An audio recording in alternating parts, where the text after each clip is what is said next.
Yeah.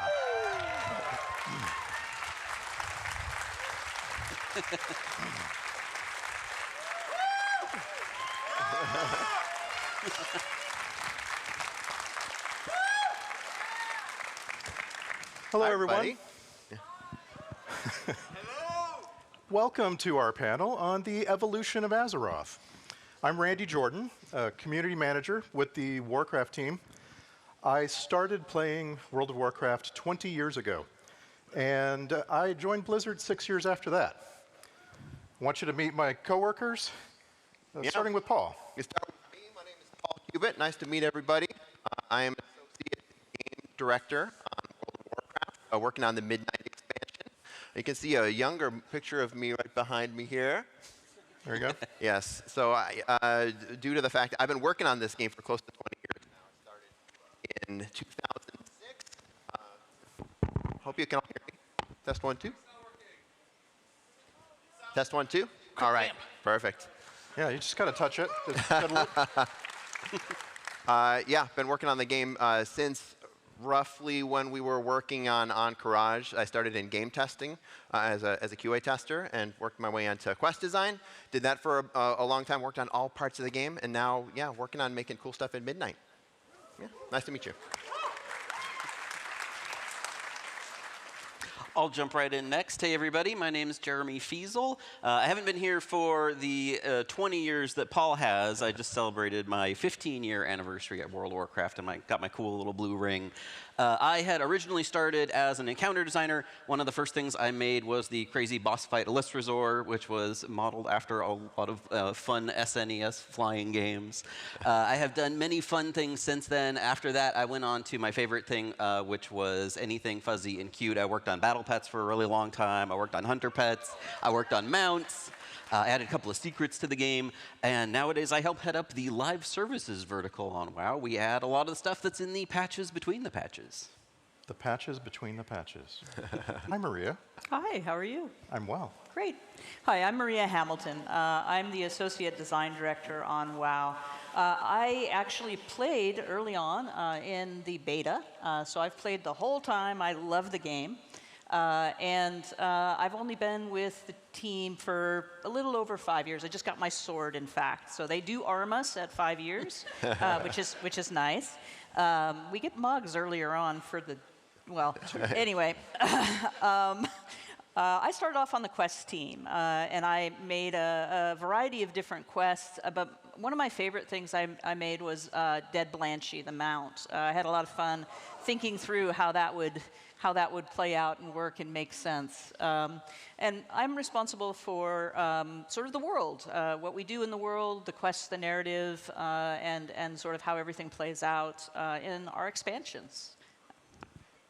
That leaves me. Yeah. My name is Jesse Kurlanchik. I'm not an associate. I am not a director. I am one of the principal designers on WoW, and I lead up housing.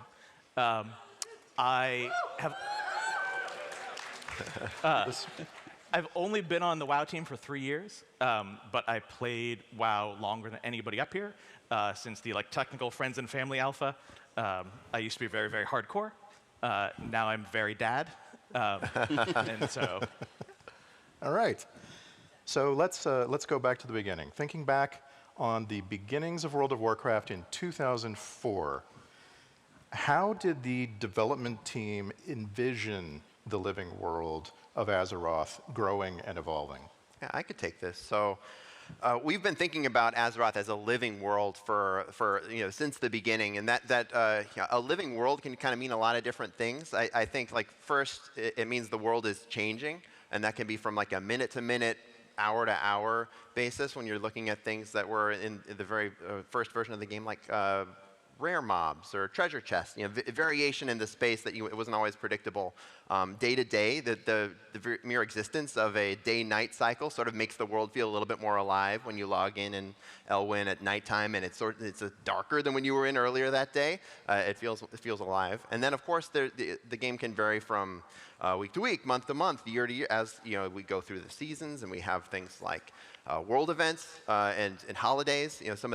We had a team at the very beginning called the World Events team, which is just a group of 3 intrepid designers who were entirely in charge of building things like holidays. They built all the first Winter Veil and Hallow's End and things like that, moving on to Brewfest later on in Burning Crusade and so on. But also just populating the cities and the spaces and making it feel like the world was alive. So that's sort of like the first way that the world is a living world. Second is how it's sort of evolving and the story progresses over time. In that first, before we got to BC, I think we had 13 patches. It got to like 1.13. There was all sorts of things, just like the story advancing over time with the addition of things like new dungeons, new adventuring areas, new quest lines, raids, all getting added in over time, sort of figuring out how we were going to progress the story. And of course, that continued into later expansions as the story moved further and further. And last is just having players in the world and the gameplay changing. The mere existence of y'all, if you play World of Warcraft, makes the world sort of vibrant and variant from play session to play session and day to day. I think even more again, you all have changed in the past 20 years. We used to be on Ventrilo and TeamSpeak. Now we're on Discord. We used to be on the forums. Now we're on Discord. Twitch wasn't a thing. YouTube was barely a thing. And so the way people play WoW has changed pretty drastically over the past 20 years as well.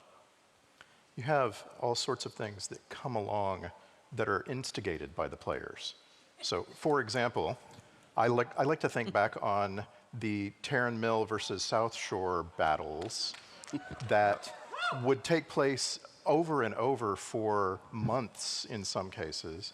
And I always wonder, where was the development team's head at with that? Was that a surprise? Was it something that really gave the team a different look at how the game was going? I like to say that this was intentional, and it very well might have been early on that someone decided that the positioning of Terran Mill and South Shore, these two Horde and then Alliance places, were perfectly positioned for world PvP to occur. But I got to imagine this was mostly emergent, that players were sort of discovering that this was a fun place to fight in general, and they found other places in Stranglethorn Vale and elsewhere where you could just sort of have fun interactions with one another. And that sort of emergent gameplay are things that we play off of in later designs when we build versions of Terran Mill and South Shore in Cataclysm and beyond to even further encourage things like that and to build future PvP. PvP is a space where we do a lot of ideation based on the way that we see people interacting and players interacting in the real world.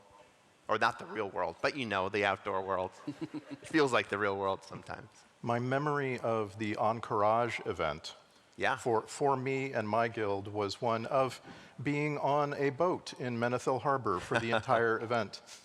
And I recognize now that gave the design team something to chew on and something to improve against. So were you on a boat because you were trying to get there or because you were trying to stay as far away from the ruckus as possible? I actually wanted to be there. I wasn't very lucky. Yeah.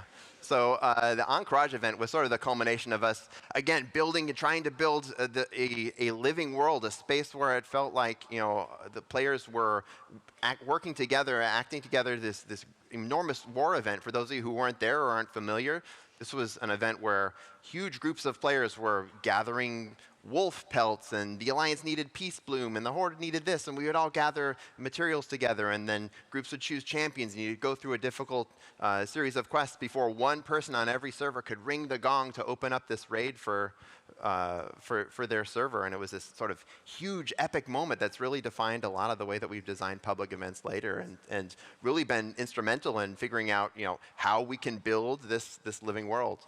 It didn't come without consequences, as Randy said. He was stuck on a boat because it was a lot of these events had brought so many players that it just brought the server to its knees. But I think we've learned lessons over then. I mean, we have since repeated this in WoW Cataclysm, in WoW Classic to greater success in terms of we were able to get more players in, and the servers were not brought to their knees quite, at least to the level that they were in the first iteration. And of course, we have tools like, just better server engineering in general and lessons we've learned, but also things like sharding to be able to make sure that when player populations do get to a point where there's so many people that you're not having a fun experience anymore, then we can split them out into two, and then everybody continues to have fun. So at some point after the launch of original WoW, the team starts working on the first expansion. Tell me from a design standpoint, what does that mean in terms of getting to do some things that maybe you didn't get to do originally, or build on some things that you learned about after the launch of original WoW. Yeah, so for, uh-oh, did I lose sound again? Test one. There you go. Okay. I'll sit forward like this, and then hopefully it won't happen again. Early on, when we're making BC, we sort of discovered that players were identifying in sort of different groups. The WoW player base is not monolithic. There are people who enjoy raiding. There are people who enjoy PvP. There are people who enjoy questing. Of course, there's people who enjoy everything, but that is not true of every single person, and some groups might prefer one thing over the other. For those who like questing, like myself included, Dad Mode Jesse now included as well, that you could run out of quests in Classic. It was sort of, you could complete everything, and then if you wanted to do sort of solo gameplay at that point, well, you were sort of limited to like professions, gathering is something you could do, but there wasn't a whole lot repeatable. So Enter Daily Quest is sort of our first stab at building a questing game to satisfy that sort of player mindset who wants to just do questing, but you will never run out of. And so we started with the Ogres of Ogrilla. We had the Arakoa of Skedis as these areas. The Ethereals are also in Blade's Edge Mountains.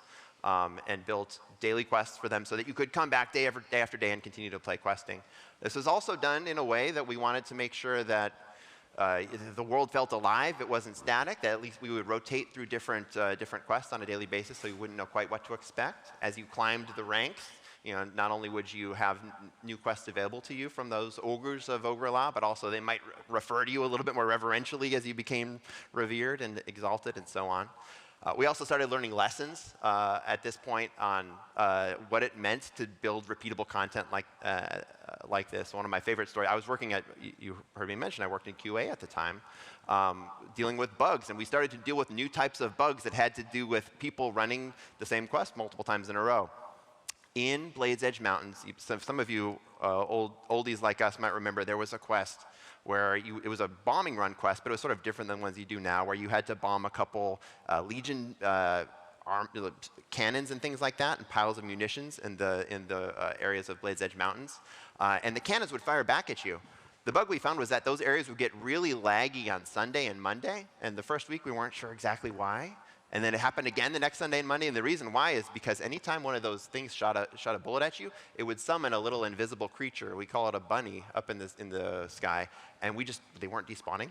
And so after so many people ran this quest, day after day, the sky would get full of bunnies, and there'd be 100,000 bunnies in there, and again, servers brought to their knees.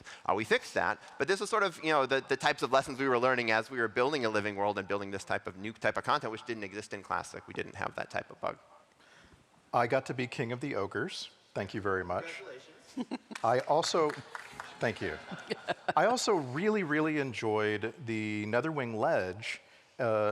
More than just having the booterang and beating on peons, there was such a sense of reaching a goal, and that goal was a flying mount.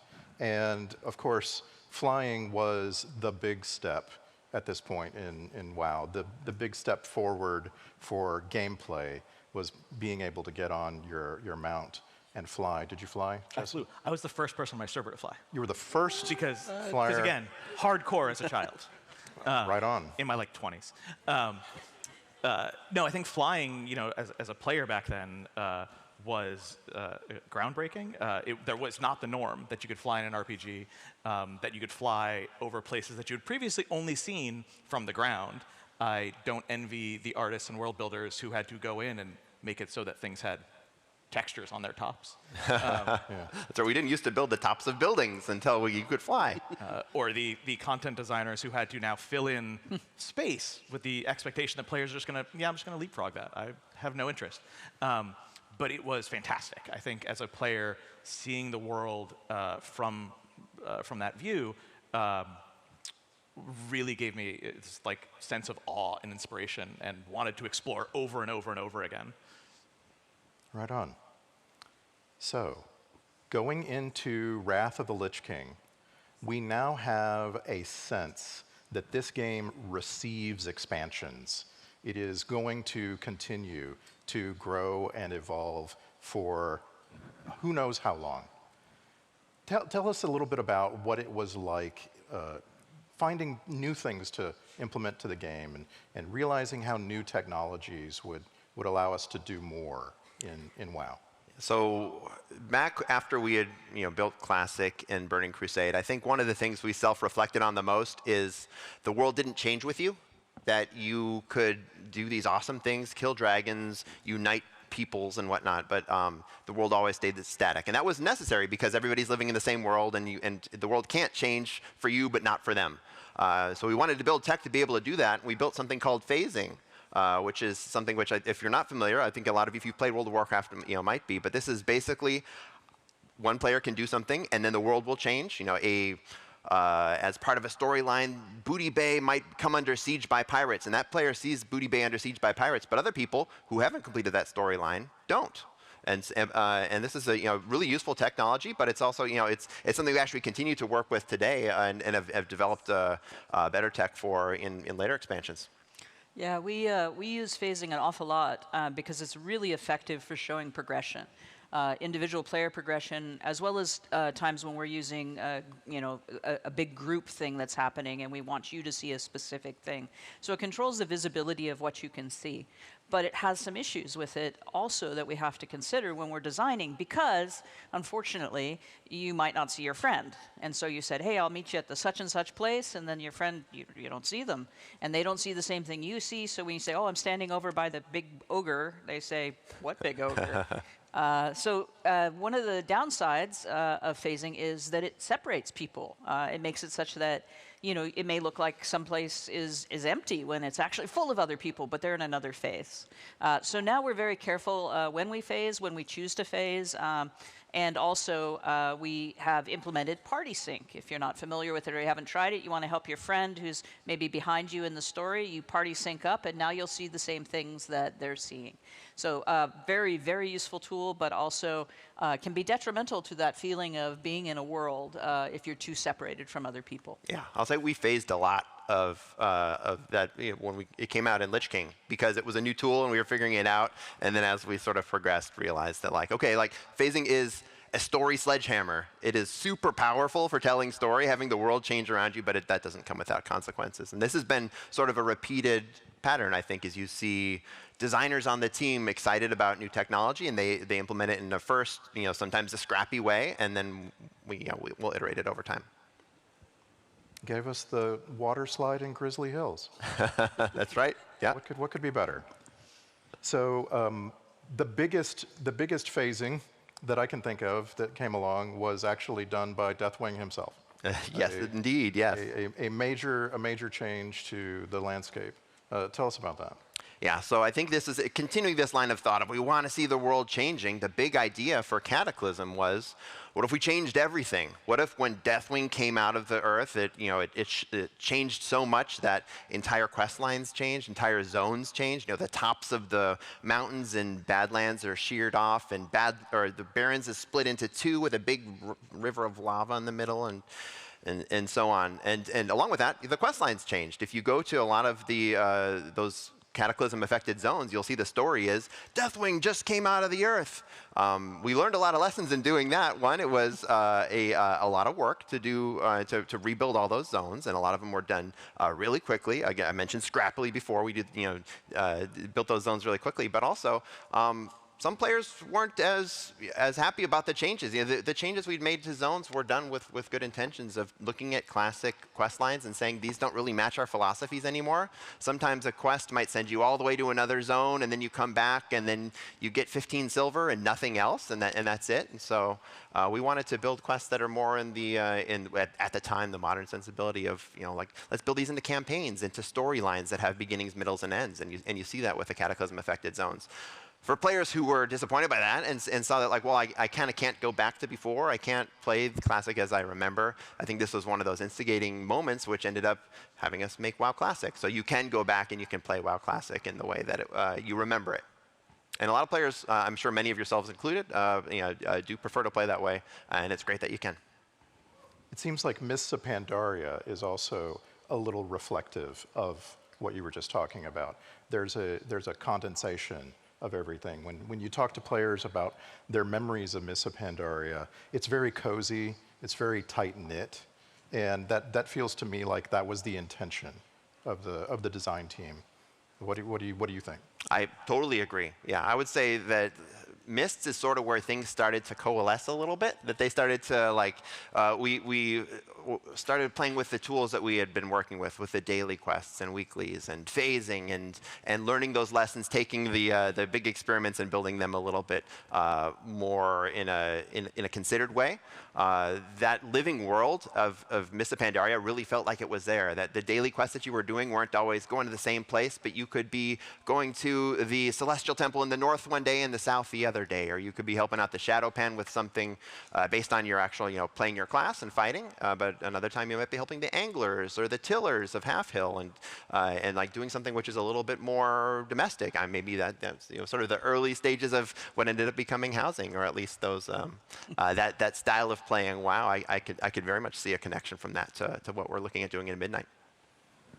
The farm is one of the greatest things that's ever been in WoW. That's what I'm saying. The farm was simply awesome. Yeah. So this takes us to one of the biggest steps that WoW ever took in Legion. The updates to world content and endgame content. With these things, new life was breathed into this world. What was the development approach going into Legion? So, like Paul was mentioning, I think by the time we got to Mists of Pandaria, it was feeling like we had a really well-polished version of a lot of the core elements of World of Warcraft. You had cool rare spawns popping up, you had fun dungeons and raids, you had the introduction of challenge mode to help continue to challenge that audience, so the team is still experimenting and doing fun stuff in that space. You have the cozy farm, like you mentioned. We have also gone back to, as we developed future expansions, the original design documents for the reputations of Mists of Pandaria. Because it had one of the coolest breakdowns originally prior to any work being done of how the reputation, what their vibe would be, what they would be all about. So you'd have this cool, what was now kind of an ancient Microsoft Word document with weird formatting that was like the Tillers, and they're all about these particular professions, and this is what their whole vibe is, and here's where they live.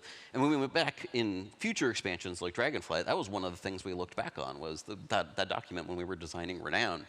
So if you consider MOP kind of the end of Era 1, where a lot of that core WoW stuff is feeling pretty good and pretty polished, the next step for us was look across the whole world and see what other new potential areas do we have to explore. What other experiments can we do? One of those areas was, like you mentioned, was world quests. We wanted to get out of that space of everything is on specific timers and has specific rewards, and it's always the same, because that was starting to feel like, hey, it's always feeling daily, it's always feeling weekly, it's starting to feel a little bit like a chore. What if, instead, the world itself started to populate a lot of the content? And not only that, but then the reputation and the rewards would be slightly different on a weekly basis. And let's get out of the space of things happening every day and instead have things happen every 4 hours and 6 hours and 3.5 days, and really kind of mess with expectations in a way that made the world really feel significantly more alive. And then you start layering all of the many systems of Legion on top of that and how they can add a little bit of that randomness and a little bit of that spice to your day. For example, adding the emissary system, where you not only could do a whole bunch of world quests and get an awesome reward and potentially get a legendary from it as well, and that would completely change up what your week was going to be like. But also, we came up with this concept that we were calling capacitance at the time, where you didn't have to log in and do all of your emissaries every time they were up, or all of your world quests every time they were up. They would start to build up over time, which is another way for us to make it feel like, hey, the world is changing when you're not there, so that when you log in, it's going to feel significantly different. And then, of course, the team, throughout this time is also experimenting with tons of new content. This was our first time really taking our foray into special secret content and having this extra layer of what was, we tried to make undata mineable, and that was a real back and forth with the community for quite some time. But exactly how do we hide secret content when they know everything about our game? But with all the secrets of Azeroth that we included in, like the Lucid Nightmare puzzle or the Kazumoth the Hungering. Yes. What was the first secret? The very first secret? Well, the very first secret we did in kind of the modern Legion era. This might have actually preceded Legion. It had this idea for, what if we just hid something? Something off in some corner, right? Okay. So we added this little Murloc egg. which was in Northrend, and it's in a cave. I remember. It's like you have to go out in the ocean You have to south go out of in the ocean. Northrend. Nobody would go out there. So my thought process at the time was like, yeah, just stick this in. Like, it's cool. Like, nobody will know there's this thing out there. If you go to the pet journal, it says this exists. And that started, you know, the forum threads that were like, does anybody know where to get this pet? This seems like a cool pet. It's a murloc. And the community found it. And then there was this neat article about it. And then there was forum posts about it. And suddenly there's this interest in, hey, the devs are actually able to add stuff we don't know about. And then, of course, that got me thinking, like, yeah, well, neat. Like, how do I do more of this? A couple of months ago, I was asked to summarize the WoW community on Discord.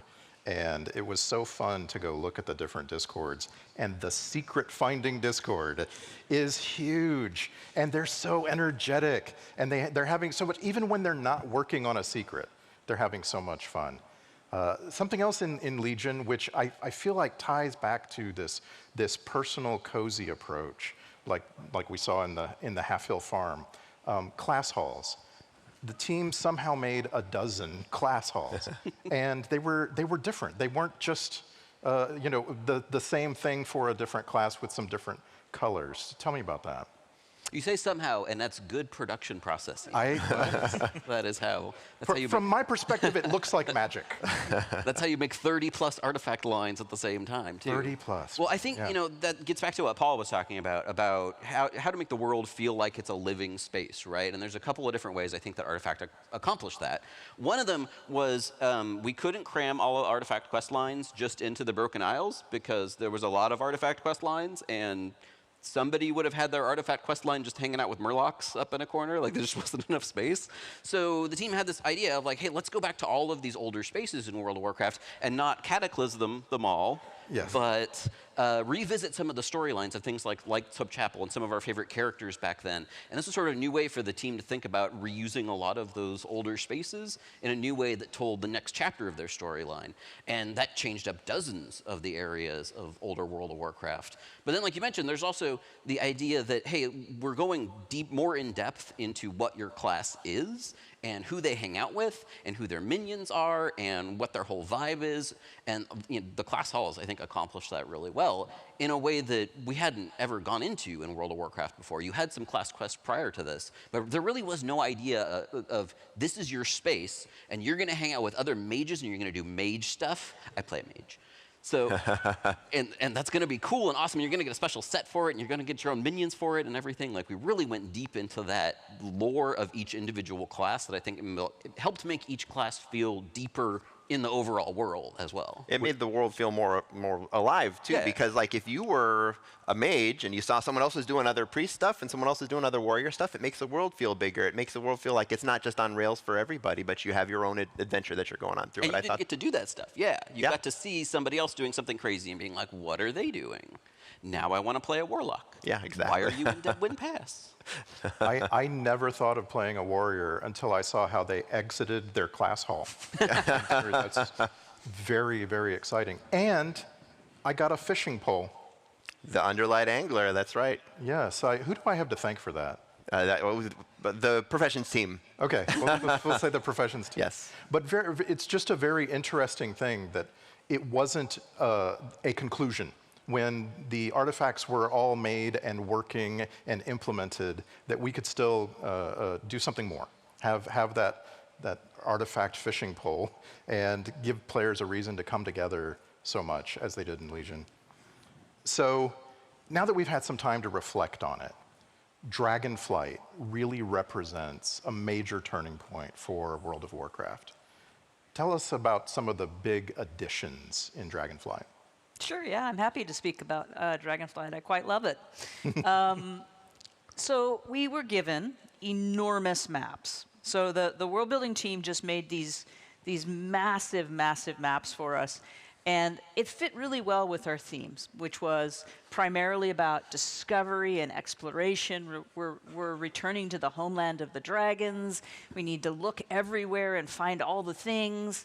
And this led us to this decision to to build a lot of smaller activities that you could find in nooks and crannies. We hid things everywhere. So those could be things like you fly to the super high peak and plant a banner for the Dragon Scale expedition. Or you see some loose dirt, and so you use a shovel and dig there, and oh, you got something cool. So small things like that, but bigger things too. For example, you could go hunting with the centaur of the Onaran Plains and sort of see what their culture was and learn more about how they valued their hunting dogs and their hunting hawks, right? But the one that most people talk about most of the time, of course, is making soup with the Tuskar.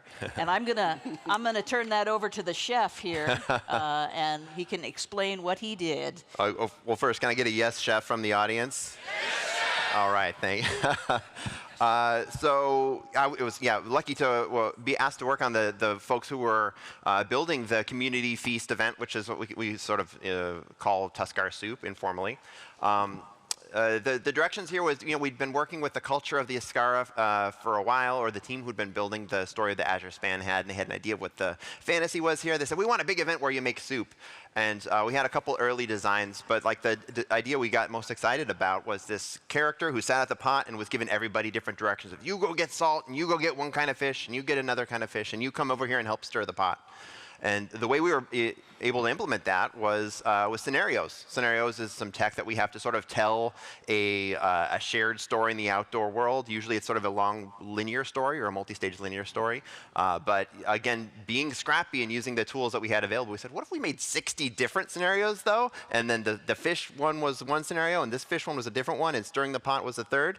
And then some scripts behind the scene were saying, okay, make sure we don't give two people the same one and mix it around. And it worked, and it was fun. It was a different sort of way of playing. It was a little bit hectic, and players were encouraged to have big groups, because the bigger group that you had, the better the soup was, the closer it got to getting to legendary quality. Of course, that also came with like a couple early bugs we worked out early on, but that sort of proof of concept was something we built later on into scenarios where we can make multi-step scenarios, which is one single scenario which can have different people on different steps, and that's tech that we used for later iterations of the same style of gameplay, like you see in Time Rifts or in the theater troupe that's currently going on in Isla Dorn right now.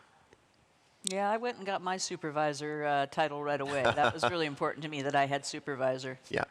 Yeah. Well, also, with these giant maps, it seemed important to us that we do some stuff with flying. So we brought about the dynamic flight, then called dragon riding, now called sky riding. And this gave us the ability to add momentum and moment-to-moment gameplay to traversing our world, which was quite large. And so that extra speed was very useful, very helpful to players as they were exploring the nooks and crannies and trying to find the cool secrets that were hidden. And there were some things to learn there too, of course.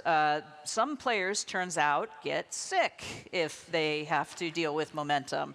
The motion sickness was problematic for a number of our players, so we looked at accessibility options. We're trying really hard to look at accessibility and make sure that all the players can play. So our first effort was, of course, you could ride along with a friend. You could just be a cute little hatchling, and you would fly along with your friend. You didn't even have to look. And that way there was none of that going on, right? Also in questing, we had quests where we needed you to maneuver in particular ways that might make you ill, and so we had alternate versions where you could say, you know what, why don't you do the flying for me, and I'm just going to, step away for a minute or something. So we were looking at that as well. But this ability to build quests with this flight method in mind meant that we could end objectives way up high, and then you would have this amazing swoop as you went to the next objective. It meant that we knew that you wouldn't necessarily, battle things in between, so we had to make sure that when you arrived at your next destination, there was something cool to do there. You weren't essentially skipping the content. But it also let us make new kinds of quests, quests where you could do the races and go on a crazy race through the sky and try to beat the timer, and we could do ones where you banged into things, and we could move it into dungeons. We could use it in raids. So it was a new opportunity for us, a new type of quest, in addition to just being really fun. And since you talked about flying before, why don't you tell me about how it felt now? I'd love to tell you how I feel about flying. No, I think it per the panel, evolved your relationship to the world in a very unexpected way. Jumping off Valdrakken and soaring down the side of a cliff, hitting the river, and then just skimming off of it, going through the canyons, was really invigorating. But at the same time, it was very, very peaceful. I was like in the world. The wind is going by my hair, and I got to appreciate once again a different view of Azeroth. Being able to feel that way about a game, I think is really why we play and make games. Get emotional as I talk about it. No, I think it was a fantastic addition. I want to throw in, this sort of changed the way that I play zones now as well. Before, I'm a quester. I love playing through the questing story, but now that we have those skyrunning glyphs, anytime I get to a new zone, I got to imagine I'm not the only one. The first thing I do is I got to go explore this whole place and see if I can find all these things, and then I'll go to the story afterwards. But it sort of changes your relationship with the world. How did skywriting affect secret building? Secret building has always been about the best way to hide things in plain sight. So it certainly made it faster for the community to get from point A to point B around the world. But many secrets are 5 or 6 layers deeper than just getting between point A and point B right now. That was the original design with some of those original Chronicle secrets, though, was the idea that, hey, it would be difficult for the community to find these things that are hidden in 6 spots around 20 years of game world. When you have a community that large looking for secrets, it is not difficult. Sure, but did you ever get the sense that a secret was a little too secret? I think if there was one that was a little bit too hard, it was probably the Jennifer secret, because the mental leap you had to take between what was shown in-game and the puzzle in the head of the designer was enough to keep them busy for 11 months. 11 months? 11 months. I don't remember it being that long. Wow. So less than a year. Yeah, They made That's it. pretty good. That's great. So I want to talk a little bit about roadmaps, because as both a player and part of a communications team, roadmaps really help me. They speak to me. From a design perspective, what do roadmaps allow us to do? This is the time frame when we're starting to be able to really predict for the players what's coming over the next year. Yeah, I can actually hear the emotion in your voice as a community manager, liking roadmaps. Yes, I do. Well, of course, we committed to a cadence, and we committed to specific things happening in those cadence, at that cadence, sorry. And by presenting this, we gave hints and tips, allowed for a lot of speculation. But what we promised was that we would deliver in a steady way, right? It was a predictable release, steady way, on PTR, when expected. And I'm very proud that we've held to that. We've hit it every time. So super proud of us for that. For the story, it's been wonderful. I too am a fan, because it allows us to plot out and figure out what's going to happen. So for something like the Worldsoul Saga, where we have a lot of story to tell over a lengthy period of time, we can build out. We actually have a Miro, which is a tool we use to basically map out everything and move things around. And it's like, who's going to die next? And this is great, right? I'm going to have a good time with this. No, we don't do the dying. Well, we do the dying a little, but yeah. So we can move things around, figure out what we want to have happen where and why, and how that all ties into the story. It gives us great opportunity to pace things and ramp things up. We get to make prologues for things and epilogues for other things. The Kirin Tor epilogue, for example, we were really looking forward to getting in there. So this steady cadence helps us as well, because it helps us think through very carefully where we want to place things. And yeah, I like it too. Good. Anything else on that? Yeah, no. Yep, we're good. Probably the biggest turning point in the history of WoW was when Chris Metzen at BlizzCon 2023 announced the Worldsoul Saga. Take me back to the concepting and the iteration that led up to that. Yeah, I think Chris has mentioned it before, but essentially we were working on ideas for the expansion, the expansion that was coming after Dragonflight, and we had, you know, a big story in mind, and his thinking was, it's just too big. It's never going to fit in one expansion. Let's really bring back all the people they expect to see. It's the 20th anniversary. We got to knock it out of the park. Let's do a trilogy. And we all went, a trilogy? Huh. All right. Let's see what that looks like. And like I said, we pulled out our sharing tool and started putting stickies all over and went, oh yeah, this could work. This will be good. Yeah, we can bring back all sorts of people. Spoilers-ish. Yes, please. And we can really build this up into something to celebrate. You know, this bringing the final sort of like what happens with all of these people's threads and what's going on, and just really, you know, doing the 20 years justice. So it was initially a little bit like, ooh, that sounds like a lot. But then, yeah, I mean, we're working on all three of them simultaneously. We have teams working on all of them. And I just played through second passes of the campaign for Midnight, so we're doing great, which is cool. So a ways to go yet, I'm afraid, but still a long way to go. Yeah, one of the cool things about working in a trilogy like this, though, is typically we've told encapsulated stories within the scope of an expansion, which is a number 0.0, number 0.1, number 0.2, and this sort of has a beginning, middle, and end.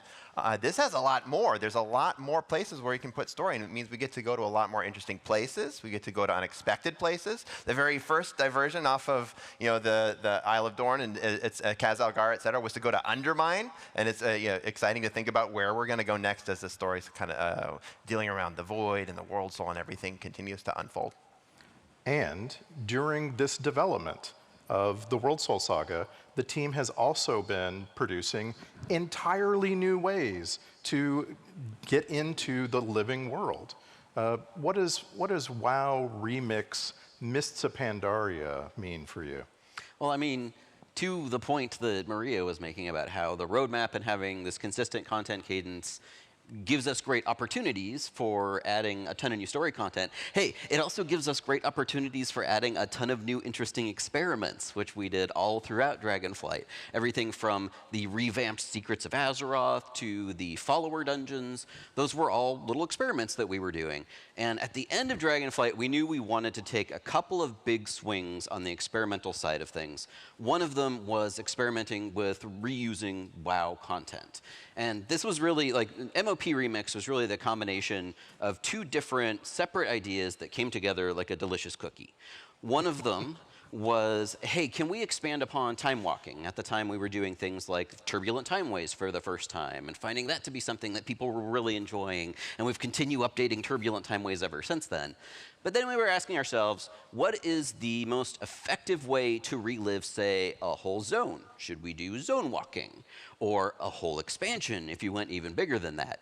Meanwhile, a bunch of our team members were playing our sister game, Diablo 3, and we're doing a bunch of the Diablo 3 seasonal content, and we're saying, hey, can we get something like this Diablo 3 seasons in WoW? Something where I feel like I'm going through similar content, but with wildly different gameplay and a wildly different leveling scheme, and I'm really enjoying leveling up my character in this newest season. So as both of those ideas continued being iterated on in big whiteboards, as you mentioned, eventually they just kind of merged together into this great thing that ended up being MOP Remix. Let's go back to Mists of Pandaria, and we actually went and looked at a bunch of data, and we saw that a bunch of people hadn't even done Pandaria that were currently playing WoW, so it was also a great opportunity just to get people back to a space that they had not even back to a space, to get people for the first time to a space that they hadn't done yet, because maybe a bunch of them had leveled up in Dragonflight. But then also, could we reuse this content in a way that felt different while I was leveling through it? So, and that was the impetus behind all the different itemization, the infinite Dragonflight, all the different layers on the content, the new ways to acquire the loot that you got from MOP Remix. You can see some of the interesting factoids up here. Some of our favorite leveling classes there were the Death Knight and Priest, and of course Hunter and Paladin, because everybody likes playing Hunter and Paladin. A bunch of people made it all the way to the very end and managed to kill a mythic Garrosh. We felt that MOP Remix was a really great experiment. It was a great opportunity to reuse the older game in WoW, but also give people a chance to do it fresh. And I feel like one of the key parts about freshening up a piece of content like this that we learned was that it's really the most fun when everybody gets to experience it together. And that's what a remix does. It's not just turning on everything all at the same time and saying, hey, go have fun. It's, hey, we're going to go through this together again. So it feels like it's a new expansion, and it feels like you're progressing with your friends again, and you're all learning about what the most overpowered item combinations are, and finding these new secrets in the game about where did they put the special drops and stuff like that. It's a great learning experience for us, but also we got a huge amount of positive feedback from the community that they would love to see another remix at some point in the future. Are we ready to talk publicly about some more remix? This was going to be a fun panel regardless, but I think it will be an even more fun panel if we get to release a couple of juicy tidbits of information, maybe? Go ahead. Hit us. So, as many of you have surmised, perhaps because we gave out a couple of hints, or very large hints, that we are going to do another remix. And the next remix we are going to is, of course, the fan favorite expansion, Legion.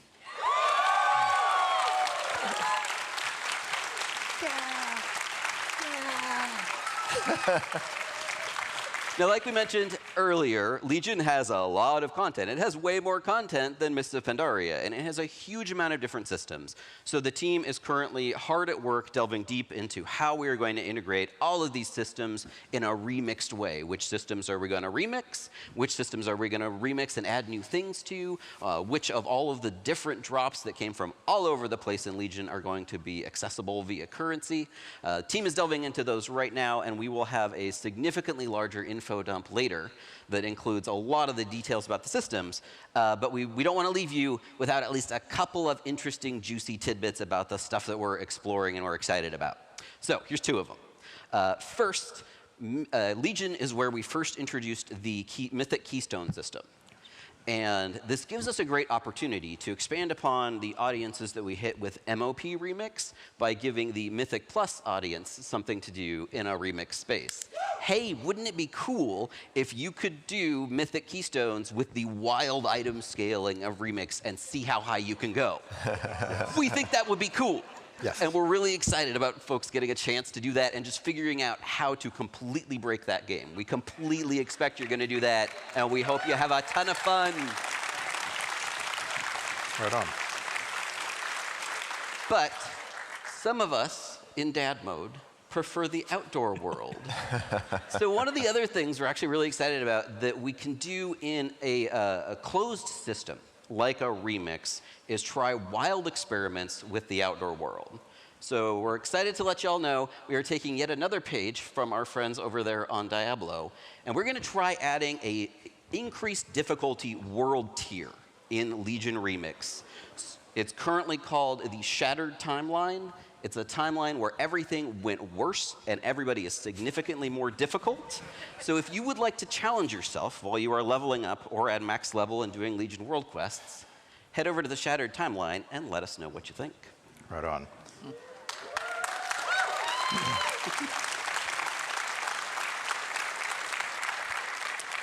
Remix isn't the only experimental game mode that we've seen in recent years. There was also something called Plunder Storm. What was that? So again, at the very end of Dragonflight, we wanted to take some really big experimental swings, and what could be a larger experiment than not only a game mode in World of Warcraft that didn't use your World of Warcraft character and used a completely new action combat-like system, and you were a pirate, and you entered it through a whole separate screen, it had all of its own rewards, and also, it was a battle royale. I don't think anybody was expecting the World of Warcraft team to come out with a battle royale at the end of Dragonflight. And despite the fact that it maybe did not have the largest Venn diagram overlap with what surveys have told us our players largely play outside of World of Warcraft, we saw a huge number of players jump in to play Plunderstorm. You can see some of the stats up here. The highest amount of plunder that was earned by a single player was 3.4 million. At least 4 people died to campfires. We have a lot of interesting statistics from Plunderstorm. And despite the fact that it was wildly different than WoW and completely outside the norm of World of Warcraft content, we saw tons and tons and tons of players jump in and play it, and we would consider it a huge success. And what that tells us is that there's a desire from the player base to do cool game modes in WoW, and that maybe we should start to think of another one. Jeremy Feasel.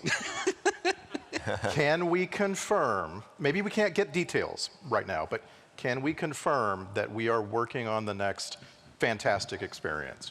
We can, in fact, confirm that we are working on yet another game mode for World of Warcraft. But we are going to provide even less details because we would like that to be a reveal that includes probably a lot of cool videos that get across everything we're trying to do here. But to give you a couple of juicy tidbits on this one, it has a vibe that is a little bit on the scary story side of things, and it is not a battle royale. Okay. Okay. So we have 2 clues: scary, not battle royale. Thank you. That's All right. Speculate away, and we would love to hear what you think. Thank you. So in my experience with this WoW community, there has never been anything that was more beloved and more requested than housing.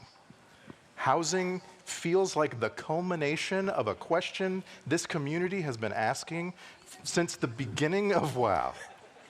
Tell me, Jesse, how did the team get started on housing?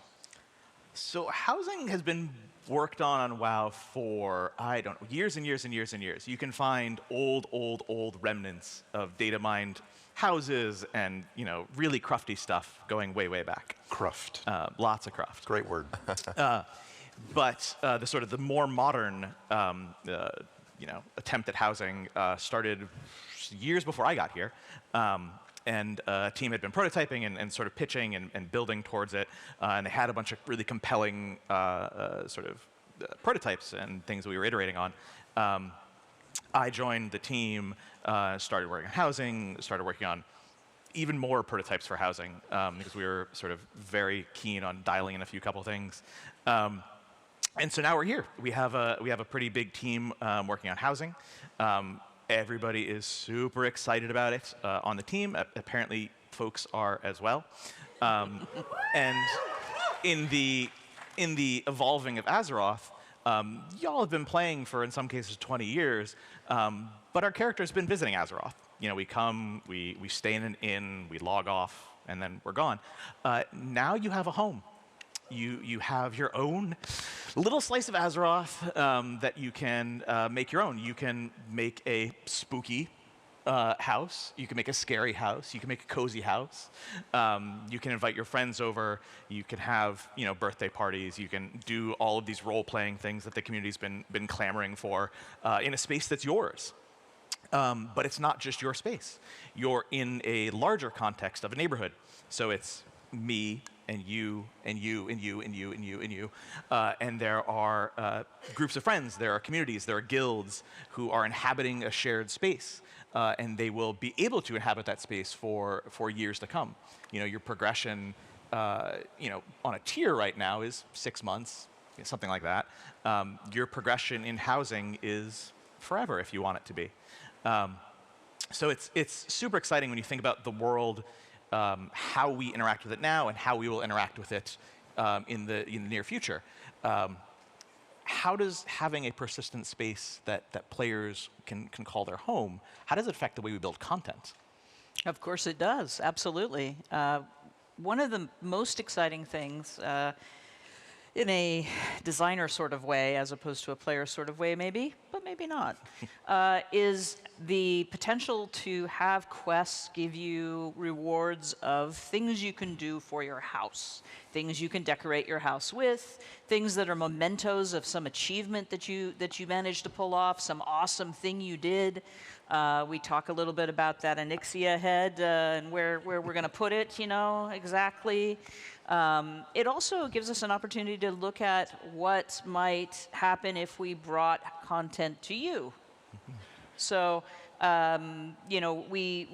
are thinking a lot about opportunities here. Right now, the giddy designers, though, are very excited about decor because they have all sorts of ideas of cool things that could go into your house and be an awesome reward and get you guys out there exploring the world. Yeah, I don't know if you know this, but one of the first conversations we had, this was in the housing prototype V19 or something, we were talking about how to build content, and you gave me the example that I used to pitch repeatedly through all the exec meetings, which was, so right now if you go in WoW and you find a village and there's a merchant and he's like, oh no, my cattle have run off or something like that. You save their cattle, you come back and you say, goodbye, merchant. In housing, we now have the opportunity for that merchant to come by your house, and you say thank you for your things, and he goes on his way, and he comes back every day or every week, and then at some point he stops coming by. And you're like, huh, I wonder what happened to the merchant. Death. Yeah. He's on the death list. Yeah, he's on the whiteboard. She killed Blanchie. I know, right? You know that. The merchant was just down the street, and his cattle. Okay. The merchant's not dead. He's just Okay. down the street. And you say, oh, hey, merchant, I can help you now. And you bring back his cattle or whatever, and he starts his trek again. And that feels so much more alive. It feels so much more personal than just like, oh, later, POI, I'm glad we've had that conversation. And yeah, to the point with the designers, we had to come up a brand new process for how other designers request decor. Because they've all been clamoring, hey, I'm doing a quest in this place. Can I get a whatever prop? And it's been a deluge, and so we're like, okay, we need a process for this now because there's a lot. And so yeah, we've been reinventing a lot of wheels right now for better. Something else there's been a lot of is a desire to talk to the community as we're building out housing.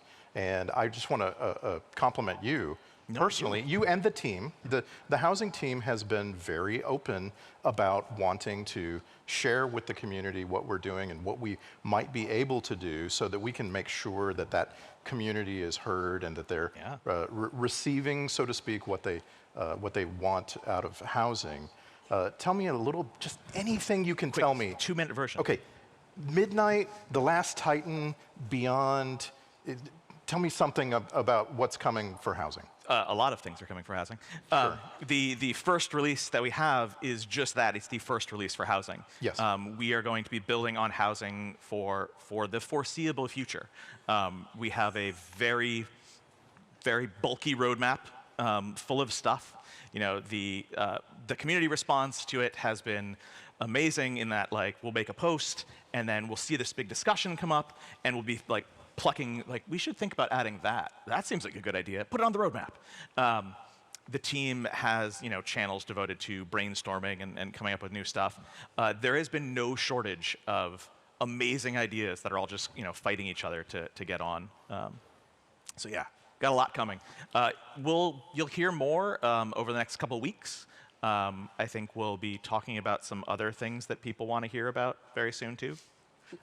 Regarding housing, there's a development anecdote I want to share with y'all, which is right now when you go to an innkeeper, you can bind your Hearthstone to there, and then that makes it so that you can return there whenever you want. Right now, if you go to an innkeeper in the game right now, any innkeeper in the world, it will say, make this in my home. And we had to change that in Midnight because that's not true anymore, because you'll have a home. Now it just says, bind my Hearthstone to this inn. I think that's kind of special. It's lovely. It is. Yeah. Thank you, Paul. That's nice. And I want to thank all of you, and I want to thank all of you for coming, and everyone watching online. Thank you so much. Really enjoyed your insights. Thank you. From the entire World of Warcraft development team, we cannot wait to see you in Azeroth and welcome you home. Thank you, everybody. Terrence.